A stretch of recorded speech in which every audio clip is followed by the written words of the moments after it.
Hello guys, nandito tayo sa mini garden. Ayan, magtatanim tayo ng nena. Tanimin natin ang nena na yan para meron tayong aanihin. Meron ditong kalabasa. Ayan, tanim tayo ng nena. Ayan. Guys, dito natin itanim sa gilid-gilid dito.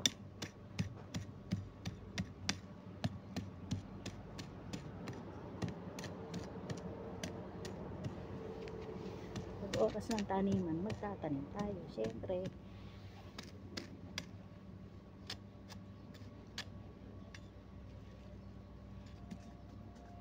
Ganyan talaga buhay OFW.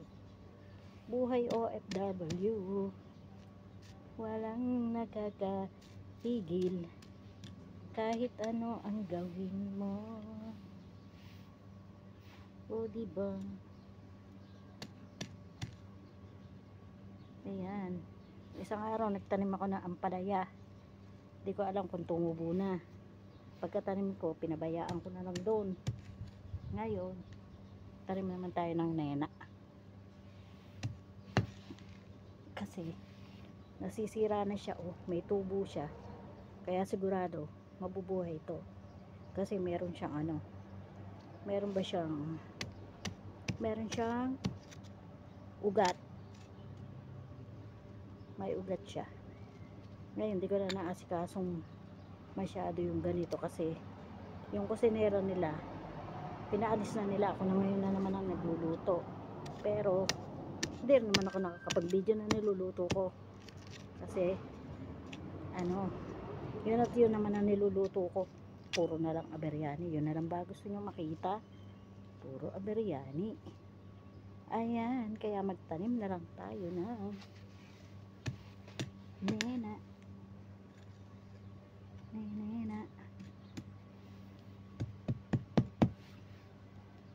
Haha. O diba?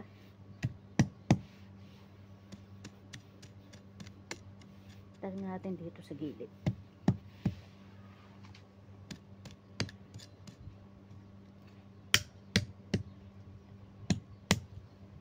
Dikit natin lupa. Matanda na, masakit na sa tuhod.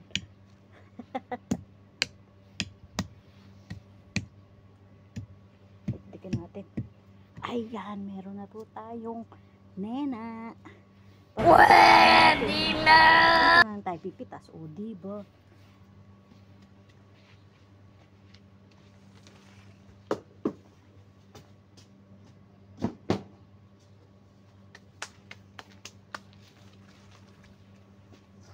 Init.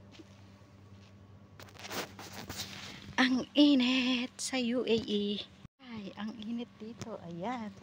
Ayan guys, ang ating tinanim na nena. Ayan, nakapaikot siya. Yan, sana mabuhay siya, no? Ayan guys, at tayo pasok na sa loob. At tayo maghuhugas ng mga pinggan na pinagamitan sa aking niluto. Baka sabihin naman ay hinayaan ko nang nakatiwangwang doon. Ayan. Pasok na tayo sa loob. Bye bye. Thank you for watching. Ayan guys. At syempre dito meron din. Ayan. Ayan ang ating ampalaya. Ayan. At ayan pa. Ayan, syempre tabunan natin. Ito. Tabunan natin para sana matumubo. Ayan, medyo maganda-ganda yung lupa dito. Ayan. Patubuin natin siya dyan. Tapos diligan natin. Kuha tayo ng tubig. Ayan. Diligan natin siya. Ayan. Sana mabuhay siya. At syempre, ito yung talong na yan. Wala na po akong naani sa talong na yan. Hindi ako nakaani dyan. Nakakuha lang ako ng isang piraso. Tapos ala na. Ayan. Ang kumukuha pala ay ang kinuha nilang hardinero. Ayan, ang saluyot. May mga bunga na siya, magulang na. At dito, meron na rin ditong punla. May nakapunla na dyan na okra. At ito naman yung parang bataw. At syempre, ang malunggay. Ayan, ang malunggay na napakalago. Ayan guys. Dito guys, may tanim na dyan. Ayan. Mga nakatubo na siya. May okra dyan na tinanim. Sinabog lang basta dyan ng buto. Ayan, ang okra.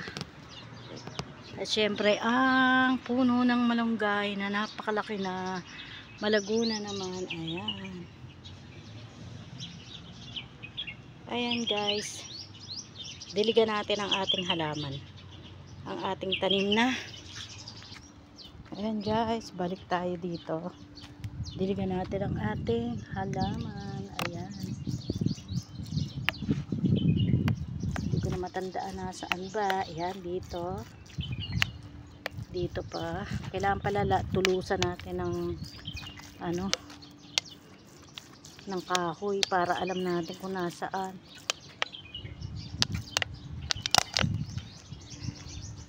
Ayan, dyan natin tinanim ang ating ampalaya. Maghanap tayo ng kahoy para tutusukan natin ang kahoy. Ayan guys, diligan natin ang ating tanim dito kasi hindi dinidiligan ng ano, tayo na lang ang magdilig. Ayan, hindi diniligan ng ano, didilig ng halaman.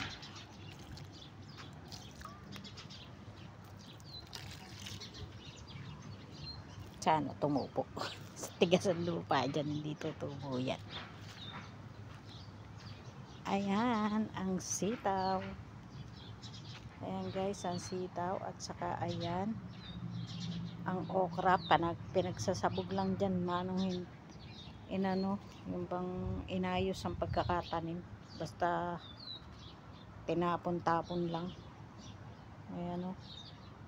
Ito sitaw to. O, paano niya yung patutuloy? Lalagyan niya balangkas dapat yan. Yan ang sitaw yun. Ito yung talong, namumulaklak na uli. Ayan guys, namumulaklak na uli ang talong. Ayan, sitaw doon, nakakuha ko ng isang piraso ng isang araw. Ayan ang saluyot.